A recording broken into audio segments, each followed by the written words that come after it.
जरूरी सूचना है सभी स्टूडेंट्स के लिए। स्टडी फॉर सिविल सर्विसेज का Android app Google play store में आ चुका है, उसको प्लीज तुरंत इंस्टॉल कर लीजिए। और अगर आप स्टडी फॉर सिविल सर्विसेज के सिर्फ ऐप से कोई भी कोर्स, कोई भी पीडीएफ परचेज करते हैं तो उसमें अप्लाई कूपन, अगर आप ज्ञान सर जो है आप उसमें अप्लाई करते हैं, ये कूपन कोड है, तो उसमें 20% फीस तुरंत माफ हो जाएगी, मतलब 20% डिस्काउंट तुरंत उसमें लग जाएगा। ज्ञान सर लिखना है, नॉर्मली ज्ञान सर स्मॉल लेटर में है सब कुछ, कोई स्पेस नहीं, कोई कॉलम नहीं, सिर्फ ज्ञान सर, GYANSIR। इस तरह से अगर कूपन कोड लगाते हैं आप ऐप में बाई करने से पहले, जो अप्लाई कूपन वाले में आता है, तो 20% का डिस्काउंट तुरंत मिलेगा। वीडियो देखिए। नमस्कार दोस्तों, साइंस के एक और वीडियो में आपका स्वागत है। हम लोग साइंस के टॉप 5 MCQ का वीडियो देख रहे हैं। ये 5 MCQ हो जाएंगे तो एडवांस लेवल के, जो मोस्ट टफेस्ट होंगे और मोस्ट एक्सपेक्टेड तो है ही, ये उसकी भी प्रैक्टिस मैं आपको कराऊंगा। तो आज हम लोग अपने नेक्स्ट लेक्चर पर बढ़ते हैं। प्लेलिस्ट बनी हुई है, बहुत सारी चीज़ें चल रही हैं, हिस्ट्री चल रही है, section wise test, GS full length test भी इसमें पड़ा हुआ है। अभी और मैं दूंगा आपको GS फुल लेंथ टेस्ट, जब तक आप स्टडी फॉर सिविल सर्विसेज से परचेज करके उनकी प्रैक्टिस करिए लगातार। और साइंस का चल रहा है, ठीक है। तो काफ़ी सारे इस चैनल पे इनिशिएटिव चल रहे हैं, लगातार इस चैनल को फॉलो करके आप अपनी प्रिपरेशन को कर सकते हैं स्टडी फॉर सिविल सर्विसेज को ज्वाइन करके। तो चलिए, क्वेश्चन आज का शुरू हो गया 201 से। आधुनिक चिकित्सा शास्त्र का जनक किसे कहा जाता है? Who is considered father of modern medicine? Hippocrates, Mendel, Robert Hooke या रॉबर्ट ब्राउन? ठीक है, तो इसका सही आंसर क्या होना चाहिए? हिपोक्रेट्स को फादर ऑफ मॉडर्न मेडिसिन माना जाता है। किसको? हिपोक्रेट्स को। फलों के रस को सुरक्षित रखने के लिए निम्नलिखित में से किसका उपयोग किया जाता है? Which substance is use for the preservation of fruit juice? Acetic acid, formic acid, sulphuric acid या सोडियम बेंजोएट? तो फ्रूट जूस वगैरह जो है, इनको अगर प्रिजर्व करना है तो हम लोग क्या डालेंगे इसमें भाई, बताइए आप, अगर आपको पता हो। बिल्कुल सही कहा आपने, सोडियम बेंजोएट का यूज़ करते हैं फ्रूट जूस को प्रिजर्व करने के लिए, ना, किसका? सोडियम बेंजोएट का। 203 नंबर देखते हैं। शहद का प्रमुख घटक है। The major component of honey is glucose, sucrose, maltose या फ्रुक्टोज? ये तो यार आप बता ही सकते हो मुझे लगता है। शहद का क्या होगा भाई? मुख्य जो कंपोनेंट होता है फ्रुक्टोज होता है। क्या होता है शहद का मुख्य कंपोनेंट? फ्रुक्टोज, ठीक है। तो इसका आंसर डी हो जाएगा 203 का। 204 देखते हैं। निम्नलिखित में से किसे चूहा विष के रूप में प्रयोग किया जाता है? Which one of the following is used as rat poison? Zinc sulphide, lead sulphide, calcium phosphate या जिंक फॉस्फाइड? ठीक है, किसे चूहा विष के तौर पे या रैट पॉइजन के तौर पे यूज़ किया जाता है? तो हम लोग जिंक फॉस्फाइड जो होता है इसको यूज़ करते हैं एज अ रैट पॉइजन, ठीक है। किसको? Zinc phosphide. 205 देखते हैं। भूमिगत जल को दूषित करने वाला अजैविक प्रदूषक है। The non biotic pollutant of underground water is? Non biotic, bacteria, algae, arsenic या वायरस? ठीक है, तो आसानी से बता सकते हो आप इसका भी आंसर, काफ़ी ज़्यादा ईजी है। बिल्कुल, आर्जेनिक जो है ये नॉन बायोटिक है ना, बाकी बैक्टीरिया, एल्गी, वायरस ये सब तो भाई जीवाणु होते हैं, मतलब एक तरह से क्या है, बायोटिक कंपोनेंट्स हैं। आर्सेनिक एक तरह से केमिकल होता है। भोपाल गैस दुर्घटना का क्या कारण था? The reason for Bhopal gas tragedy? मैं इसमें एक क्वेश्चन और ऐड कर दे रहा हूँ, इससे पहले मैंने बहुत सारे प्रश्नों में इसको करा है। कब हुआ था भोपाल गैस इंसिडेंट? और उसके बाद एक इन्वायरमेंट का बहुत इंपॉर्टेंट एक्ट भी आया था। अगर आपको पता हो तो इन दोनों को उत्तर देने की कोशिश करिए, है ना, ऐसे बैठे मत रहिए, एग्जाम्स के लिए काफ़ी महत्वपूर्ण है। तो क्या कारण था इसका? मेथिल आइसोसाइनेट लीकेज के कारण, नाइट्रोजन डाइऑक्साइड लीकेज के कारण, सल्फर डाइऑक्साइड का रिसाव या कार्बन मोनोऑक्साइड के लीकेज के कारण? तो क्या इसका सही आंसर होगा दोस्तों? तो बिल्कुल मेथिल आइसोसाइनेट की लीकेज के कारण ये हुआ था। 207 देखते हैं क्या कह रहे हैं। ब्यूफोर्ट स्केल से क्या मापा जाता है? What is measured by Beaufort scale? Earthquake, wind speed, temperature या सुनामी? क्या मापते हैं हम लोग ब्यूफोर्ट स्केल से? तो बहुत ही आसान है क्या ये? बिल्कुल आसान है। ब्यूफोर्ट स्केल से हम लोग मानते हैं विंड स्पीड। क्या मापते हैं? विंड स्पीड, है ना। और अर्थक्वेक का आपको पता ही होगा, सीस्मोग्राफ से हम लोग मेजर करते हैं कि कितना उसका मैग्नीट्यूड है, रिक्टर स्केल कितना है, ये सब, ठीक है।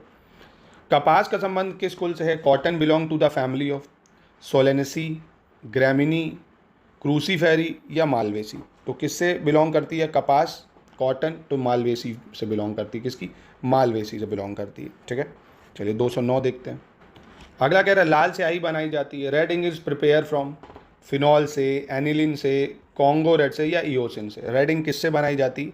रेड इंक को बनाते हैं इओसिन से। किससे बनाते हैं? इओसिन से। 210 देखते हैं क्या कह रहा है। निम्नलिखित में से किसका उपयोग दिया सलाई के निर्माण में किया जाता है? Which one of the following is use for manufacturing safety matches? Dye phosphorus, black phosphorus, red phosphorus या नन ऑफ दीज? तो माचिस की तीली में किसका यूज़ करते हैं? बहुत ही आसान है, रेड फॉस्फोरस का। किसका? रेड फॉस्फोरस का, ठीक है। चलिए दोस्तों देखिए, स्टडी फॉर सिविल सर्विसेज पे आप 844 पेज का आप PCS के प्रीलिम्स का रिवीजन मटेरियल भी ले सकते हैं, जिसमें GS और करंट अफेयर्स भी आपको मिल जाएगा मात्र 3000 रुपये में। और भी जो डिस्काउंट चल रहा होगा आप इन नंबरों पे कॉल कर सकते हैं, आपको डिस्काउंट भी मिल जाएगा। एकदम रिवीजन के लिए बेस्ट होगा वो आपके। चलिए 211 कह रहा है सबसे बड़ा अकशेरुकी, the largest invertebrate is octopus, squid, coral या जेलीफिश। तो सबसे बड़ा इन्वर्टिब्रेट कौन है इनमें से? सबसे बड़ा इन्वर्टिब्रेट है स्क्विड। कौन? स्क्विड। ठीक है। 212 कह रहा है निम्नलिखित में से किस माध्यम में ध्वनि की गति सर्वाधिक होती है? In which of the following medium the speed of sound is maximum? Liquid, gas, solid या वैक्यूम। तो ये भी बताइए, इसको भी जो ना बता पाए तो इसको मैं नहीं बताऊंगा, इसको आप लोग बताइए। धावन सोडा के एक अणु में पानी के कितने अणु उपस्थित होते हैं? The number of water molecule present in washing soda. 5, 10, 8, 2। तो वॉशिंग सोडा का फॉर्मूला पहले तो आप याद करो क्या है। तो आपने स्कूल में पढ़ा होगा Na2CO3.10H2 है ना। तो वॉशिंग सोडा में क्या होता है? 10 वाटर के मॉलिक्यूल्स होते हैं। चलिए 214 नंबर देखते हैं क्या कह रहे हैं। सर्वाधिक आयनन विभव वाला तत्व है the element with highest ionisation potential? Oxygen, lithium, helium या ब्रोमीन। सबसे ज़्यादा आयनियन पोटेंशियल किसका होता है ये आपको बताना है इसमें। तो सबसे ज़्यादा आयनन पोटेंशियल किसका है? हीलियम का होता है सबसे ज़्यादा आयनाइजेशन पोटेंशियल। और आयनाइजेशन एनर्जी क्या होती है? आयनाइजेशन एनर्जी होती है वो मिनिमम एनर्जी है ना, वो मिनिमम ऊर्जा जो एक बॉन्ड को रिमूव करने के लिए चाहिए होती है ना, जो भी मिनिमम एनर्जी रिक्वायर होती है to remove loose bond electron है ना, उसको बोलते हैं आयनन विभव। तो ये हीलियम का सबसे कम होता है। मेसॉन नामक कण की खोज किसने की थी? Meson was discovered by H Yukawa, Niels Bohr, Maxwell या डी बॉर्गली। तो इसकी खोज किसने करी थी? H Yukawa. किसने करी थी मेसॉन की खोज? H Yukawa. सर्वाधिक इलेक्ट्रॉन बंधुत्व वाला तत्व कौन सा है? Element with highest electron affinity? Chlorine, calcium, sodium या फ्लोरीन। तो ये भी आपने केमिस्ट्री में स्कूल टाइम में पढ़ा होगा।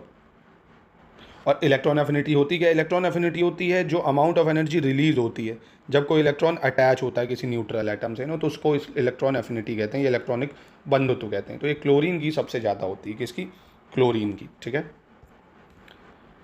पृथ्वी का चुंबकीय क्षेत्र किसके कारण है? The earth magnetic field is due to core के अंदर घूम रही धाराएं, केंद्र पर एक विशाल चुंबक की उपस्थिति, अंतरिक्ष के बाहर गतिमान आवेश या उपरोक्त में से कोई नहीं। Current circulating inside the core, presence of huge magnet at its centre, moving charges in space outside या नन ऑफ द अबव। तो इसका सही आंसर क्या होना चाहिए? इसका होगा current circulating inside the core है ना, या कोर के अंदर घूम रही धाराएं। चलिए 218 देखते हैं क्या कह रहा है। मोबाइल फ़ोन का चार्जर है। अ mobile phone charger is inverter, UPS, step down transformer या स्टेप अप ट्रांसफार्मर। तो देखिए मोबाइल फ़ोन जैसे ही आप लगाते हो ज़्यादा चार्ज होता है, मतलब करंट ज़्यादा होता है उसको कम कर देता है ना, स्टेप डाउन होता है ना, कम करंट चाहिए होता है उसको। 219 देखते हैं क्या कह रहे हैं। निम्नलिखित में से किस उद्देश्य के लिए एक ट्रांसफार्मर का उपयोग किया जाता है? Which of the following is the purpose for which transformer is use? To step up और step down AC voltage, step up DC voltage, convert DC into AC या कन्वर्ट एसी इंटू डीसी। तो क्या इसका सही answer होगा ये आपको बताना है। तो देखिए स्टेप अप करता है और स्टेप डाउन करने के लिए होता है, एसी वोल्टेज को बढ़ा दो घटा दो, ये इसके लिए हम लोग ट्रांसफार्मर का यूज़ करते हैं। 220 कह रहा मानव शरीर के विद्युत प्रतिरोध के परिमाण का क्रम है? What is the order of magnitude of electric resistance of human body? 10⁻² ओम, 10⁻4 ओम, 10⁸ ओम या 10⁻6 ओम। ठीक है, क्या है मानव शरीर के विद्युत प्रतिरोध के परिमाण का क्रम? ठीक है, तो इसका सही आंसर क्या होना चाहिए? 10⁻4 ओम। क्या हो जाएगा? डायरेक्ट सवाल है, फैक्चुअल। 10⁻4।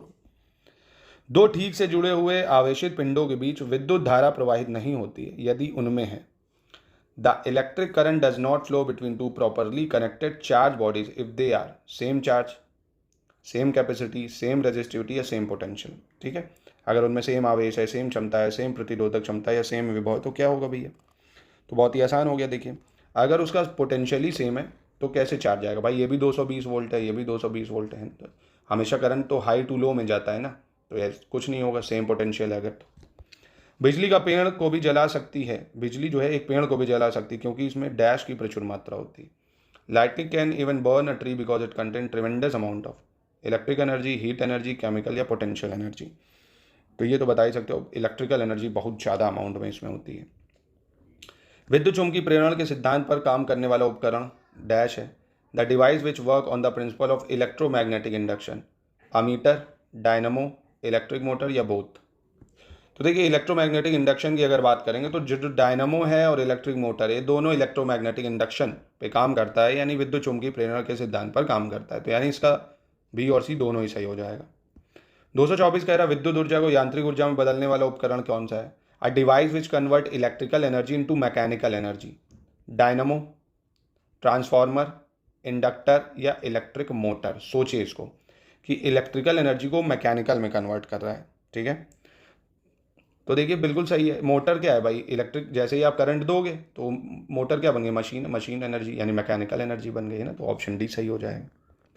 225 कह रहे हैं घर में लगे दो बल्बों में से एक दूसरे की तुलना में अधिक चमकीला है और दोनों में से किसका प्रतिरोध अधिक है। Of two bulb in house one glow brighter than the other, which of the two has larger resistance.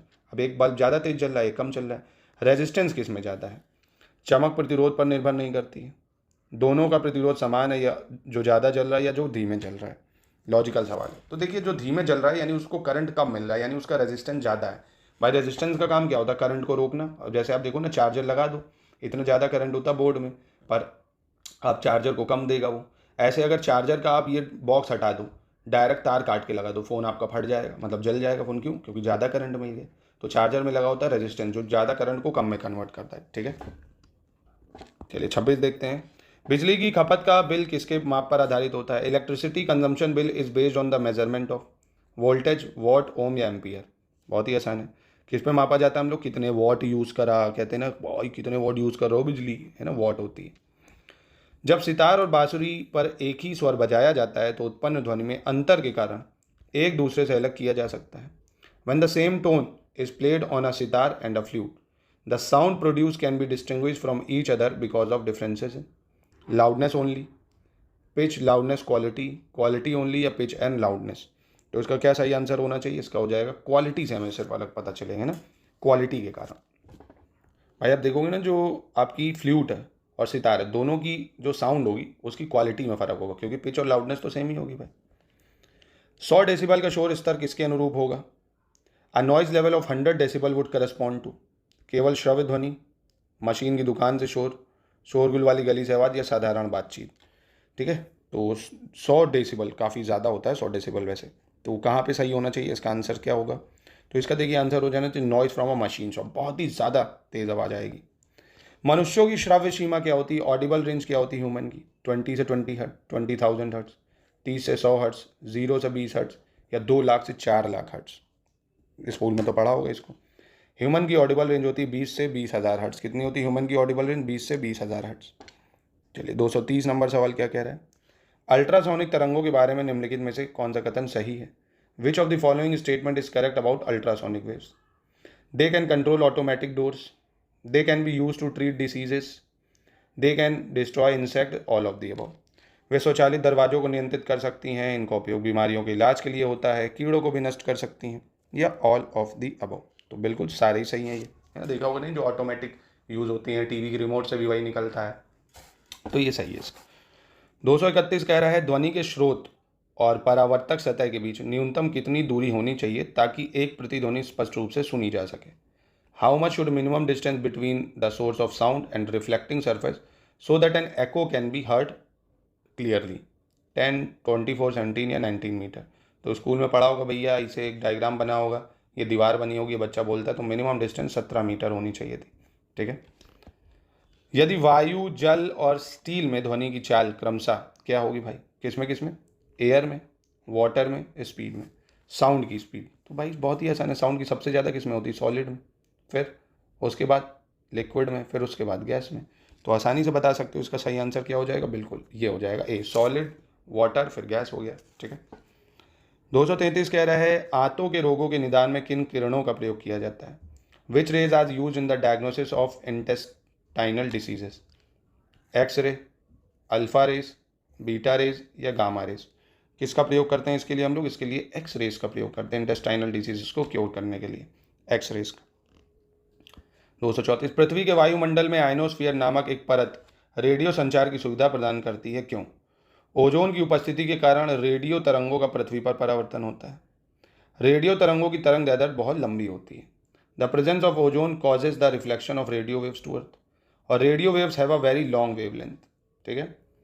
तो इसमें से कौन सा सही होगा, इसमें देखिए पहला और दूसरा दोनों ही गलत हो जाएंगे इसमें, क्योंकि ओजोन आपको पता है स्ट्रेटोस्फेयर में होता है ना, और रेडियो वेव की वेरी लॉन्ग वेवलेंथ होता नहीं, रेडियो वेव की शॉर्ट वेवलेंथ होती है, ठीक है।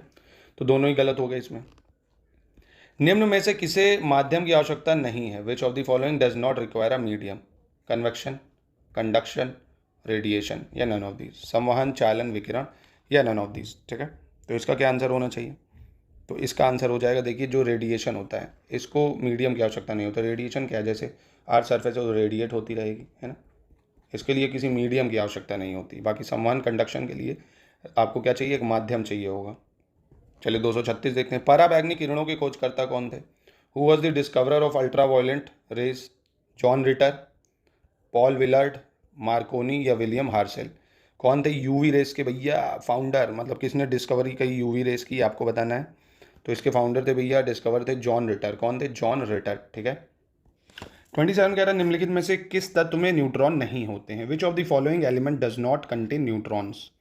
ऑक्सीजन, नाइट्रोजन, कॉपर या हाइड्रोजन? ठीक है, बहुत ही आसान है दोस्तों, किसमें न्यूट्रॉन ही नहीं होते? तो आपने पढ़ा होगा, देखिए 1H1, 1H2, 1H3, यानी प्रोटियम, ड्यूटियम, ट्रीटियम। हाइड्रोजन ऐसा एलिमेंट है जिसमें न्यूट्रॉन्स नहीं होते हैं। ठीक है, तो ये बिल्कुल सही हो जाएगा। 238 कह रहा वे परमाणु जिनमें प्रोटॉन की संख्या समान होती है लेकिन न्यूट्रॉन की संख्या भिन्न होती क्या कहलाते हैं?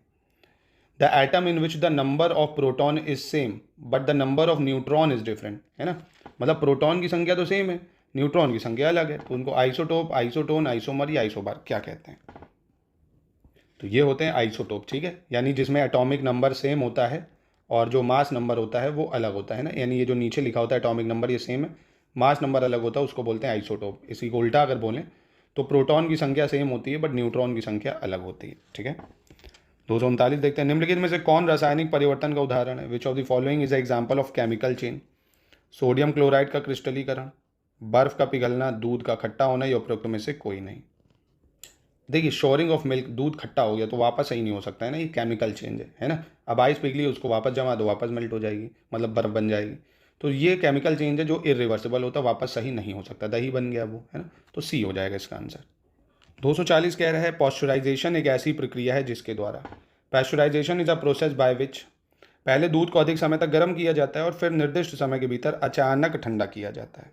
ठीक है, नेक्स्ट, दूध को बहुत कम ताप पर 24 घंटे तक सुरक्षित रखा जाता है।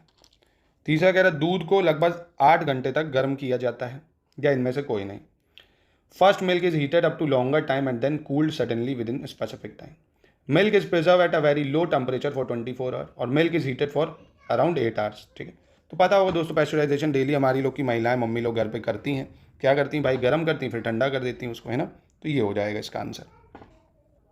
241 कह रहा है क्रोमेटोग्राफी की तकनीक का प्रयोग किस में किया जाता है? The technique of chromatography is use to, रंग पदार्थों की पहचान करने में, पदार्थों की संरचना का निर्धारण करने में, रंग भरने वाले पदार्थों का सूखा आसवन या मिश्रण से पदार्थों को अलग करने में। मतलब identify colour substance, determine the structure of substance, dry distillation of colouring substance या separate the substance from a mixture. बहुत ही आसान है क्रोमेटोग्राफी। तो देखिए जो भी मिक्सचर में मिक्सचर की चीज़ों को अलग करता है, ये सब जैसे डिस्टिलेशन का प्रोसेस है, क्रिस्टलाइजेशन का प्रोसेस है, ऐसे ही मिक्सचर को सेपरेट करता है, उसको बोलते हैं क्रोमेटोग्राफी। 242 कह रहा है monazite is an ore of, monazite किसका एक अयस्क है? जिकोर्नियम, जिरकोनियम, टाइटेनियम, थोरियम या आयरन? ठीक है, तो इसका सही आंसर क्या होना चाहिए? देखिए मोनोजाइट थोरियम का ओर है, किसका? थोरियम का। ठीक है, निम्नलिखित में से किस पदार्थ में कैल्शियम होता है? Which of the following material contain calcium?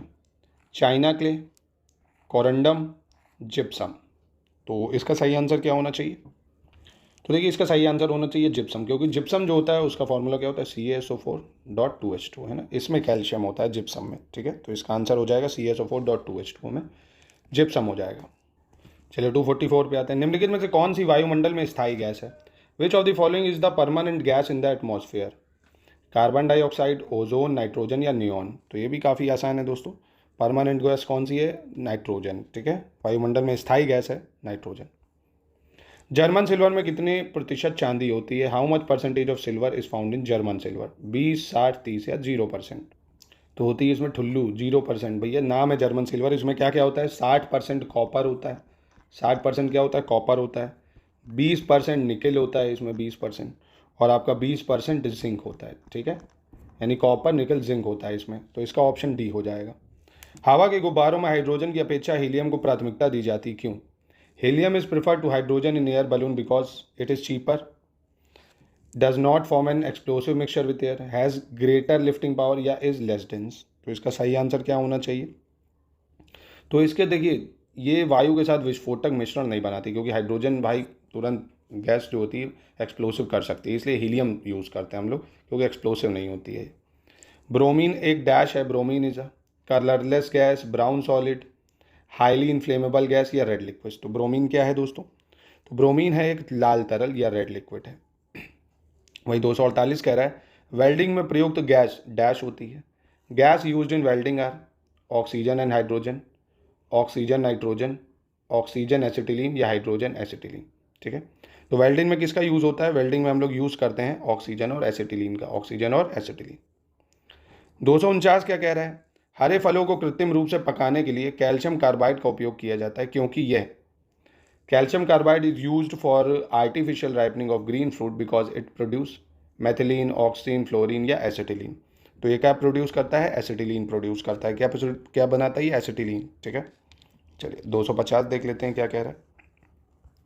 निम्नलिखित में से कौन सा युग्म सही सुमेलित नहीं है? Which of the following pair is not correctly match, नहीं, which of the following pair is correctly match कह रहे हैं। ओजोन डिप्लीशन की वजह से स्किन कैंसर, फ्लोराइड पॉल्यूशन की वजह से Bhopal gas tragedy, methyl isocyanide की वजह से एसिड रेन और सल्फर डाइऑक्साइड की वजह से टीथ डिके। तो देखिए ओजोन डिप्लीशन स्किन कैंसर करता है, ये बिल्कुल सही है। भोपाल गैस ट्रेजेडी आपको पता होगा मेथिल आइसोसाइनाइड की वजह से हुई थी। एसिड रेन होती है सल्फर डाइऑक्साइड की वजह से, और फ्लोराइड पॉल्यूशन की वजह से दांतों में दिक्कत होती है, टूथ डिके होने लगते हैं। तो ये था दोस्तों आज का शानदार लेक्चर साइंस का। 250 क्वेश्चन हो चुके हैं। बहुत ही जल्द मैं 3 से 4 लेक्चर में ये 250 क्वेश्चन और करा दूंगा, खत्म हो जाएगा। लगातार इसको फॉलो करते रहिए, कंसोलिडेट चीज़ों को करिए, चीज़ों को क्विक रिवीजन में लाते रहिए। एग्जाम बहुत करीब है। करंट अफेयर्स, साइंस और आपका जितने भी इंपॉर्टेंट क्वेश्चन हैं, टेस्ट सीरीज़ को जरूर लगाइए। बिना टेस्ट सीरीज़ के आपको अपना इवैल्यूएशन करने में बहुत दिक्कत होगी दोस्तों। तो मिलते हैं नेक्स्ट वीडियो में।